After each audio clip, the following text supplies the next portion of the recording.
In Hollywood, $200 million is usually a bet on a sure thing.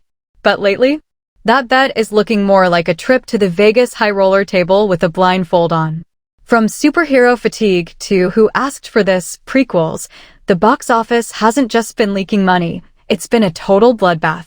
Today, we're digging into the biggest recent bombs, looking at the brutal reviews from IMDb and Rotten Tomatoes, and figuring out exactly why audiences stayed home. Number 1. Madame Web. Oh, what the hell? She didn't see that coming? That's not how it works. Estimated loss of over $100 million. Sony's Spider-Man universe without Spider-Man is a choice.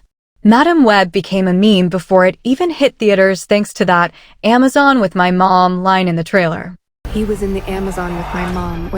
Reviews on Rotten Tomatoes called it a clunky, telepathic mess. The biggest complaint?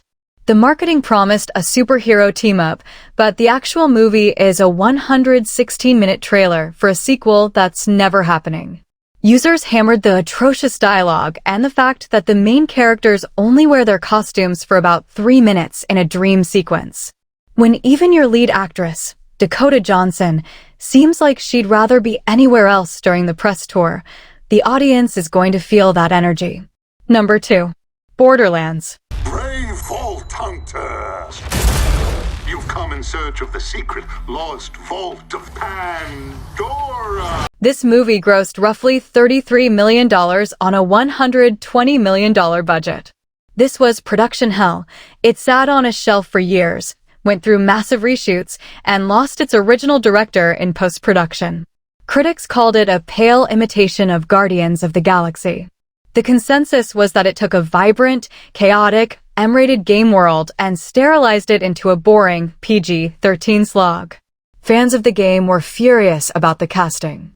Kevin Hart as Roland and a 60-something Cate Blanchett as Lilith didn't sit right with the source material. As one reviewer put it, it's a movie made by people who have clearly never played the game for an audience they clearly don't understand. Number 3. The Marvels. This is the lowest-grossing MCU movie ever, losing Disney an estimated $200 million. This was the moment superhero fatigue became an official diagnosis. While the critics weren't as mean to this one, the recurring word was disposable. It felt less like a cinematic event and more like a homework assignment because you had to watch 2 Disney Plus shows, WandaVision and Ms. Marvel, just to know who the main characters were.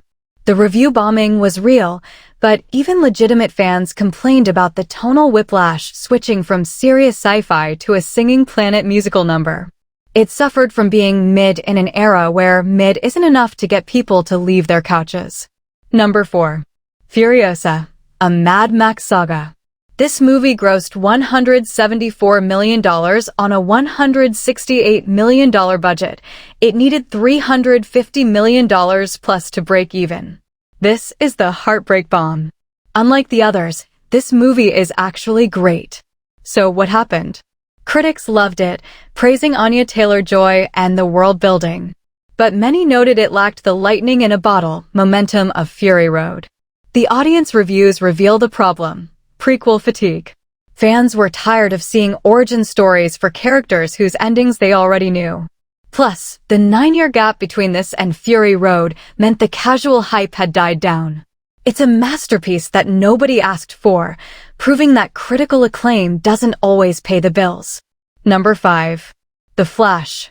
A massive $150 million plus loss for Warner Brothers. Between Ezra Miller's legal controversies and the reboot of the DC Universe, this movie was DOA, dead on arrival. The main culprit was the CGI. Critics were horrified by the Uncanny Valley cameos in the multiverse sequence, which looked like PS2-era graphics. Audience felt cheated. The marketing leaned heavily on Michael Keaton's Batman, but the movie was a cluttered mess of fan service that didn't lead anywhere because the entire DC timeline was being scrapped anyway. When the studio tells you this movie doesn't matter for the future, why should the audience pay to see it? Number 6. Joker, Folie à Deux. This movie lost Warner Brothers an estimated $150 million to $200 million. How do you go from a billion-dollar, Oscar-winning first film to one of the biggest sequels turned disasters in history? You make it a musical that actively mocks the fans of the original. Critics on Rotten Tomatoes called it listless and repetitive. The consensus was that for a musical, the songs were surprisingly forgettable, and the courtroom drama felt like a slog that didn't go anywhere. Fans were brutal. The audience score plummeted because many felt director Todd Phillips pulled a bait and switch. One popular review noted, "It felt like a 2-hour lecture on why you shouldn't have liked the first movie." It's the ultimate example of a sequel that completely alienated its core demographic. Number 7. Argylle. It grossed about $96 million on a $200 million budget. Apple spent $200 million just to acquire this movie, and then millions more on a marketing campaign that featured a CGI cat in a backpack. The twist-heavy plot backfired. Critics complained that the movie was exhausting and overstuffed, with too many fake-outs that eventually made the audience stop caring about what was real. Users were baffled by the rubber-looking CGI, specifically during an oil skating sequence that looked like a video game from 2010. Despite a massive cast including Henry Cavill and Dua Lipa, audiences felt the movie was style over substance and far too long for a goofy spy comedy. Number 8. Megalopolis. A personal loss of $120 million for director Francis Ford Coppola. This is a legendary bomb. Coppola sold a part of his wine empire to self-fund this passion project. Unfortunately, the box office was less of a fine wine and more of a vinegar. Even the kindest reviews called it unfathomable. While some praised its ambition, most agreed it was a chaotic mess of ideas that didn't form a coherent story. One critic famously called it a catastrophe of ego. The audience score is a roller coaster of confusion. Users described the experience as watching a fever dream while someone shouts Latin at you. It's a movie that was too art house for the general public and too messy for the critics, leaving it in a total financial vacuum. Number 9. Horizon, an American Saga, Chapter 1. It grossed $38 million on a $100 million budget. Chapter 2 was pulled from theaters. Kevin Costner bet his own ranch on this 4-part Western epic. But the box office proved that the Yellowstone crowd might not be willing to pay $20 for a movie ticket when they can get the same vibe at home for free. Critics' main complaint was, "It's not a movie, it's a 3-hour prologue."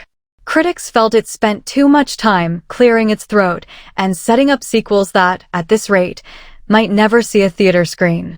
While Western fans appreciated the cinematography, the common complaint was the pacing. Many users said it felt like watching a high-budget TV pilot rather than a cinematic event. By the time the credits rolled, audiences felt they had just finished an intro rather than a complete story. Number 10. Snow White. Estimated loss of $150 million plus, projected based on its $269 million budget versus low performance. This movie was under fire before a single frame was even shot. Between controversial lead actress comments and a year-long delay for visual adjustments, Disney's latest live-action remake was walking into a minefield. The modern update to the story didn't land. Critics felt the CGI dwarves looked uncanny and distracting, and that the movie lacked the charm and magic of the 1937 original. The audience reviews are a sea of why. Many felt the changes to the story stripped away the heart of the fairy tale. It became the poster child for remake fatigue, proving that if you're going to touch a classic, you better have a reason better than just updating it for modern audiences. So the lesson here is, audiences are getting smarter. You can't just slap a brand name on a mediocre script and expect $1 billion anymore. They want originality, they want quality, and most importantly, they want a reason to actually go to the theater instead of waiting 2 months for it to hit streaming. Which of these bombs did you actually enjoy? Or were the critics right to bury them? Let me know in the comments, and don't forget to hit that subscribe button for more deep dives into the business of Hollywood. See ya in the next one.